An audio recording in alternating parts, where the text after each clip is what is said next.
All right, hey there, everybody. United we fall, divided we stand. Now, I want to talk about economics. As you see from the title, Capitalism and Communism, two sides of the same shekel. Okay? We've been brainwashed in America that capitalism is the way to go. Of course, communism is no better, probably even worse, because it has a high failure rate. The problem with capitalism is it's a deception because, and I'm just looking at the gas prices here, $6.49 for unleaded, that's 87. $6.49 for unleaded. Crazy. Well, I'm in California. I mean, it's insane here, and I drive like an hour and 10 minutes each way, so 55 miles each way, 110 miles round trip to work. And I was working from home for a while, but now we're going in a lot of the days. But anyways, so capitalism is what we've been brainwashed to believe is the right way to go, right? And the problem with that is we have, just to prove that capitalism doesn't work, at least the version of capitalism that's practiced today in America, is that we're trillions of dollars in debt. And why I say communism and capitalism are two sides of the same shekel, because that shekel comes from the banking system. And that banking system is the Rothschild banking system. And that's the Federal Reserve, which is neither federal nor reserve. What capitalism does, capitalism is an attack of the rich on the poor. Communism is an attack of the poor on the rich. And what capitalism has done to us is it has allowed companies, because it's all about profit in this capitalistic system, not thinking of the community, not thinking of the social community, is they've moved their corporations to make a bigger profit overseas. This has happened throughout the last several decades in America. If you look at the 1970s, early 70s, you saw a leaving of companies, car companies, the steel companies in the Rust Belt like Ohio, Pennsylvania, the coal companies, West Virginia. You've seen these companies, in order to make a bigger profit, move operations overseas, cheaper labor, right? The result of that has been a devastating effect on the Rust Belt, parts of Ohio, Pennsylvania, West Virginia, and then Michigan. All you got to do is look at Detroit to see the devastating effects, Detroit and Flint, of capitalism. The Eastern Seaboard, cities in New Jersey, Baltimore, Maryland. Okay? The leaving of companies to go to overseas to get cheaper labor to make the maximum profit. Apple, Nike, China, paying people slave wages to where they even have to put suicide nets outside of those warehouses for those Chinese workers because the conditions are so bad, people just commit suicide. So for us Americans, we turn a blind eye to that stuff because we don't see that, right? We don't see the devastating effects it has on other people elsewhere. But we can see it here in America. Capitalism. Because we've been brainwashed that is the way to go because it's anti-communist.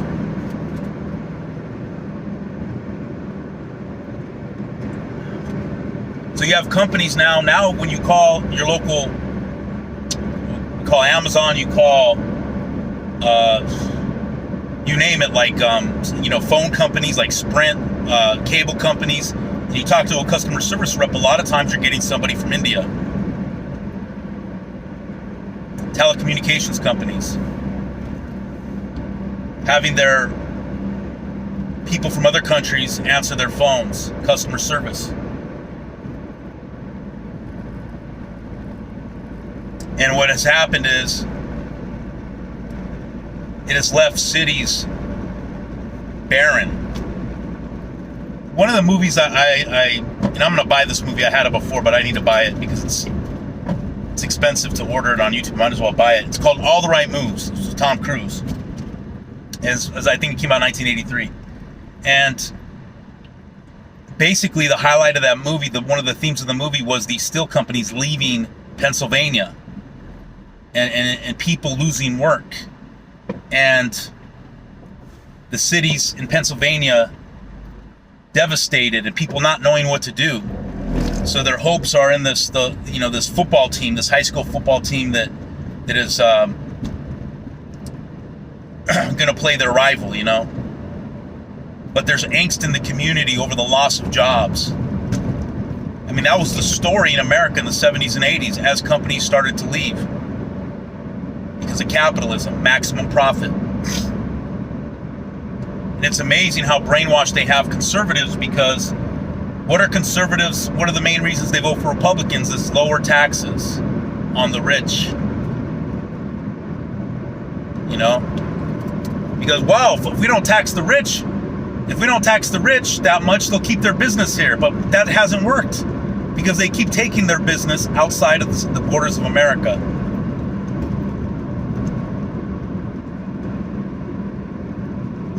So, and a big part of this devastation to our economy is illegal immigration. We've also been brainwashed that when we bring illegal immigrants come here and they do jobs Americans don't want to do. That's not true. They come and do jobs that Americans quote unquote don't want to do because that's just the way it is now. We're so used to illegal immigration and them doing certain jobs. But if we made a big effort to stop illegal immigration, which we can, I mean, we're the most powerful country in the world, then you would see Americans stepping up to do those jobs, and the wages would go up higher. It's amazing to me that Americans, both, especially the Democrats and the liberals, they bite their nose to spite their face. So Democrats and liberals are pro-illegal immigration.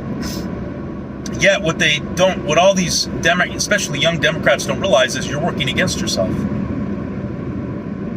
The more labor, the bigger the labor force, the less the wages. The wages go down. It's just simple. Supply and demand. The more of a labor force you have, the hourly wages go down. And see, America is not the country that we're just to take everybody in. That's not it. That's globalist America. That's why I say I don't rock the current American flag. Globalist America feels like they have to welcome everybody in. Everybody comes over. Just pour in illegal immigrants.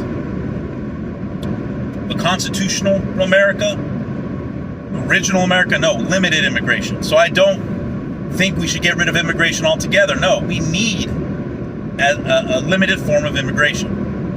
And I actually think for several years, probably for a good 25 years, we need a very limited form of it, very limited legal immigration, because we have too many people here for the labor that we have.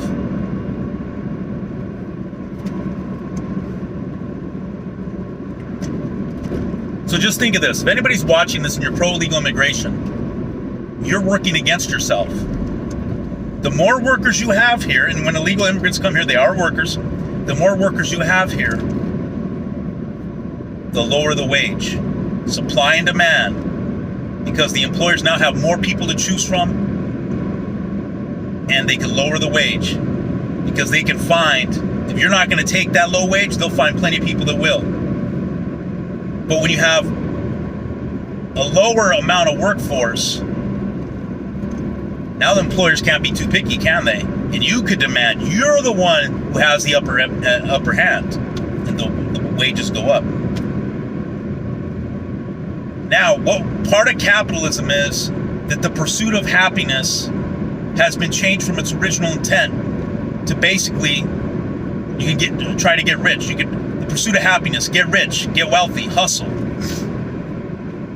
And that's another thing. That word hustle. A lot of people have to hustle now just to make ends meet, or just to raise a family. It shouldn't be like that, because the original intent of the pursuit of happiness and the original practice of this, when America was prosperous and when companies largely kept their operations in states and their labor force were American. A man, and this is like probably 1960s backwards, a man can get a job. He didn't even have to be particularly skilled. He just had to be willing to work hard and have a basic working knowledge of whatever job he was going to go into. He could work a job, an 8-to-5 job, maybe sometimes do overtime, and he could support a family. He could have his wife stay at home, whether she homeschooled her kids or they were public school, because back then the public schools were pretty good. And then she would stay home. The kids would come home after school. She would make sure they did their homework, and then have dinner ready by the time dad comes home. The family has a meal together. They bond, maybe watch a TV show. That back when we didn't have phones and cable TV and all that. And then the kids would go to bed 8 to 9 o'clock at night. And they do that all over again, and then you would have the weekend, which was something to look forward to. Your family did outings and whatnot. But a man can have a job, get paid a good labor, buy a house in the suburbs, have a car, maybe even a second car like a family station wagon, and live a good, solid, middle class or working class life. Now you have to hustle for that. I raised 3 kids by myself. And I made good money. I was working as a regional manager at a company. I made good money and I was able to support my kids. It was a lot more affordable. My kids are in their mid-20s now. It was a lot more affordable to raise kids back then than it is now. So now the capitalist mindset is hustle. Hustle. So what happens? Now mom and dad both have to work. If you have an intact family, mom and dad both have to work. The kids are latchkey kids. I was a latchkey kid. And so now they're going home. They don't have mom there. They have free reign of the house. And even if you have kids that aren't going to get into trouble, they still don't have the nurturing presence of the mother there. Okay? Mom and dad are getting home. They're scrambling to get home from work 6, 7 o'clock. If you live in a big city, there's a lot of traffic. Because now more than ever, people are living in big cities, because the smaller and rural cities, a lot of them have been devastated. So they get home. Maybe they bring home a pizza, McDonald's, or just heat something up in the microwave. Maybe the kids have learned to cook. I don't know. They barely have any time for each other. And, likely because everybody gets home late, the parents that is, people are going to bed later. Just a total unfriendly atmosphere for a family, unfriendly situation for a family. So now there's the hustle. Because both people need to work a lot of times. Just to have the American dream, the pursuit of happiness.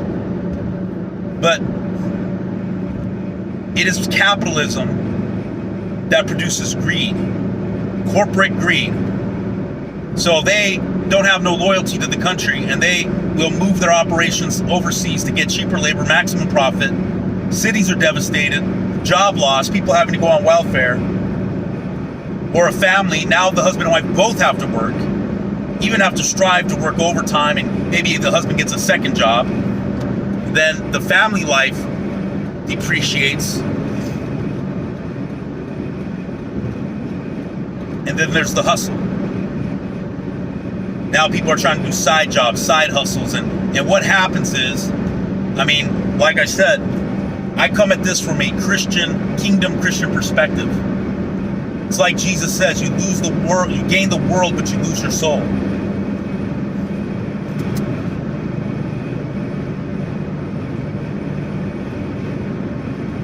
So what would be the solution economically for this country to get back on track? One thing, we got to get rid of the Federal Reserve. That's the Rothschild, Zionist, Bolshevik, communist banking system. We have to make laws where corporations, American corporations, are required to keep their operations in America. We have to severely limit illegal immigration. Now, what about immigrants that are already here?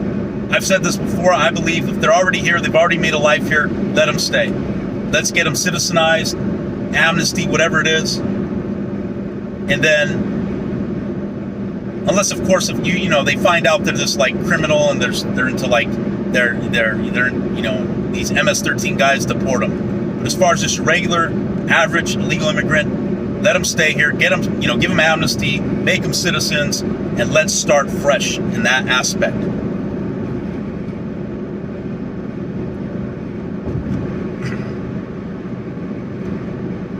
Okay. And both my grandmothers were born elsewhere. Okay? Both my grandmothers were born outside the country. One in Ireland, one in Mexico. So, we should never be against immigration, totally. It just needs to be limited. And then, it could probably open up a little bit more after we get situated. But these corporations have to be put on notice that they have to have the best interests of the nation. So the economics of the nation would be, I believe, a national, kind of a national form of capitalism, I would say. Because again, capitalism itself is just, it could be, you know, it's very flexible. But a national form of capitalism where the nation's interests are priority. And when I say that, I mean these corporations keep the operations within the nation, the labor force.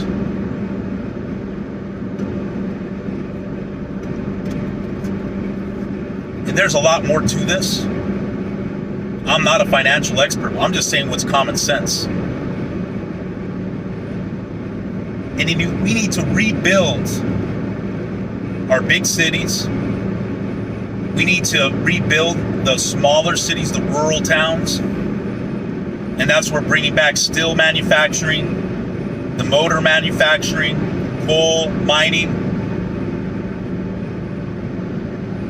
textile industry. Because what's happening in the big cities, you know, San Francisco, Los Angeles, New York City, those cities right now have a huge homeless populations.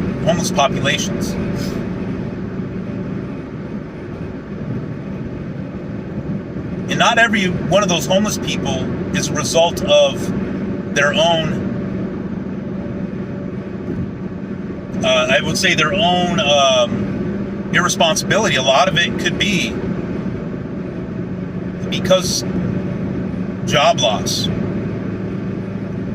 unable to pay the bills, evicted, and what happens? They may have turned to drugs or alcohol to numb the pain. So this is why it's stupid to continue to allow illegal immigration when we have our own citizens suffering. And I believe you take care of home first before you take care of outside the home. This person just cut me off. It's all good. But anyways, the problem what's going on in the big cities right now, and I heard the same thing with Chicago, New York. I don't know too much about Frisco in this respect, but definitely Los Angeles. It's gentrification. So what's happened over the 70s through the 90s was a lot of the big cities were plagued by drugs and gang violence. And what's happened now is, in order to repair certain neighborhoods, you have gentrification. The problem with gentrification is it robs that community of its ethnic heritage. And it brings in outsiders, upper middle class, even rich outside suburbanites. They come in, these artsy type of people, the rents go up, new shops come in, the mom and pops leave, new trendy hipster type of eateries come in, these coffee houses, and now a neighborhood is transformed from what was a gang-infested neighborhood to a hippie kind of hipster upscale neighborhood. I've seen it happen in LA. Now, wouldn't you say, people would say, wasn't that better than it being gang-infested? Well, yeah, but the problem is the solution is the problem, the wrong solution. Because now the people that grew up and lived there no longer can afford to live there, so they have to move out, and that community, once being an ethnic, vibrant community, before gangs ruined it, is now a generic, hipster, trendy, just overpriced neighborhood.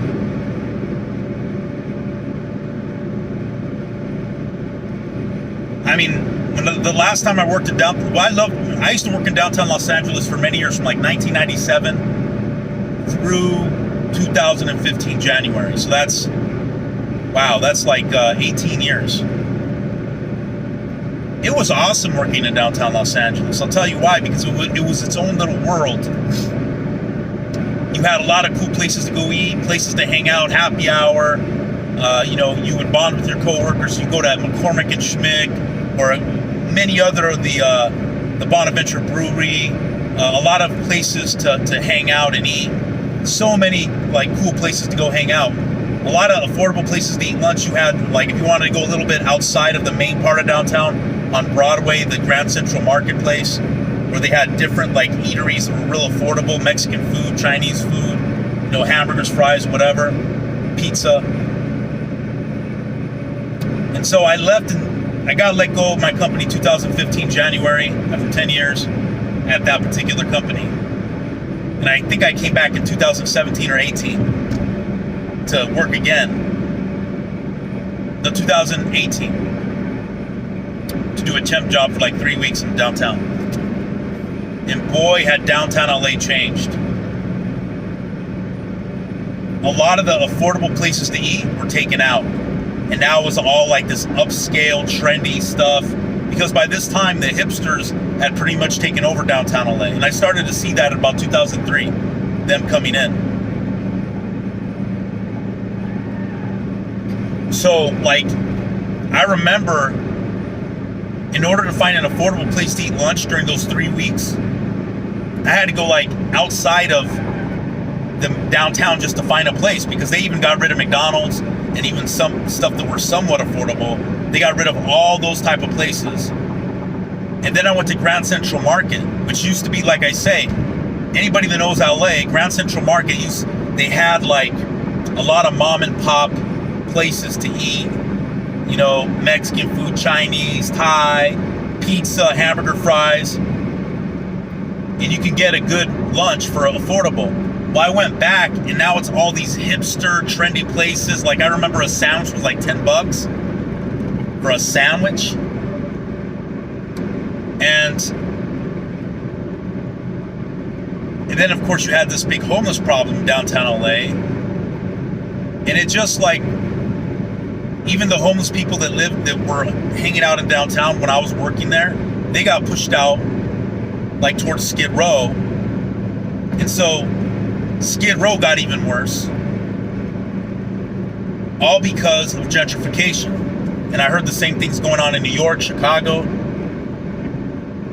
So what I'm saying is, we need to repair our communities.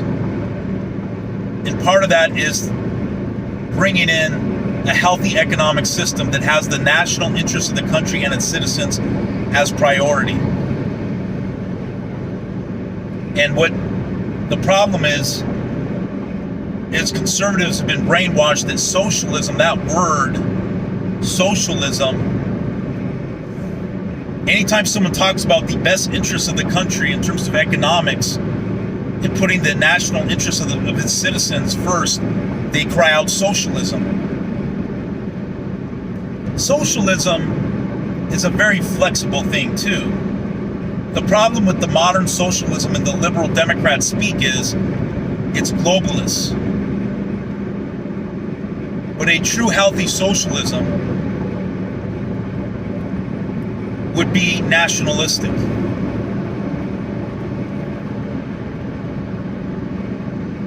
So let's just say it would be a nationalistic, capitalist / socialist type of economy.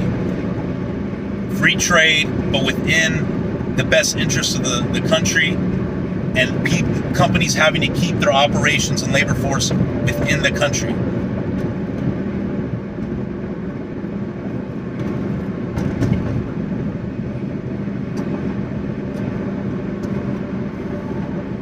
So we have to repair our communities. We have to repair the big cities, the rural communities.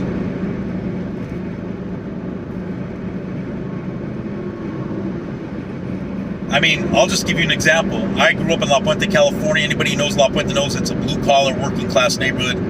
You know, they have gangs and stuff, but it's also a city that traditionally has had a lot of homeowners.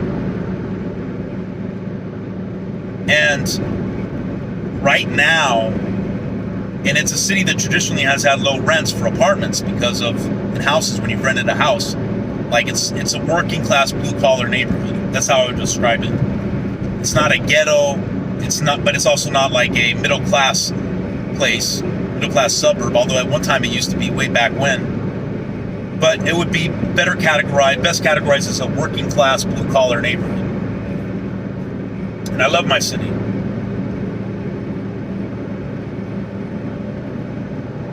But it's also known for a gang problem. But anyways, to rent a 2-bedroom, I don't know if it was 1-bathroom or 2-bathroom house, $2,900. $2,900 to rent a 2-bedroom, 1 to 2-bathroom house.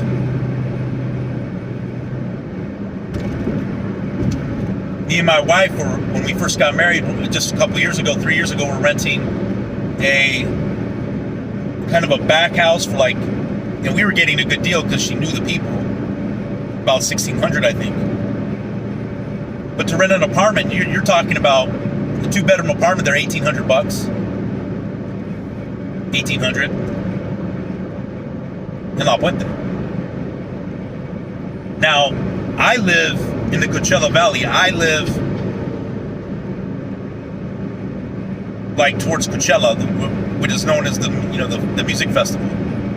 I moved out here during the whole Corona thing. I get a great deal. That's why I moved out here, because I was working from home. Didn't matter where I live.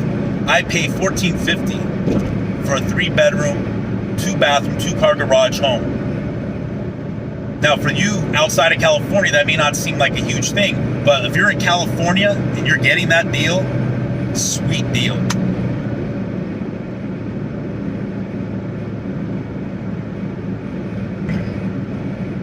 But yes, capitalism and communism are two sides of the same shekel, guys. And if we're going to take this country back and bring it back to its constitutional roots, its constitutional republic roots, we have to get rid of capitalism as it is practiced today and go to a nationalistic form of capitalism / socialism where there is free trade, but it's within the framework of what's best for the nation and its citizens. It's not this greedy, free reign where companies take their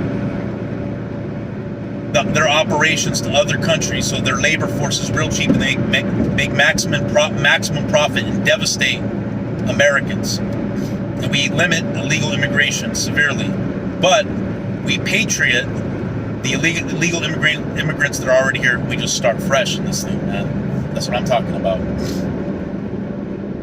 Because it's supply and demand. The more labor force you have, the lower the wages.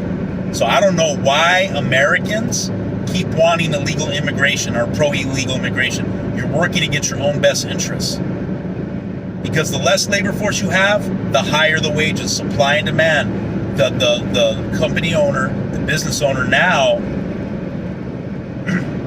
has to raise the wage in order, because he has a limited workforce to choose from. So it's now the workforce that can be picky, not the business owner. And the business owner has so many people to choose from in the labor force, he can lower the wages, because if you don't accept that low wage, he'll find plenty of people that will. Simple as that, Jack. Alright guys, you guys have a good day. And probably one of my next videos I'm going to talk about practical things you can do in your own life that will prepare you for taking this country back away from the globalists, away from the United Nations, and into the hands of constitutional, God-fearing patriots. Bye.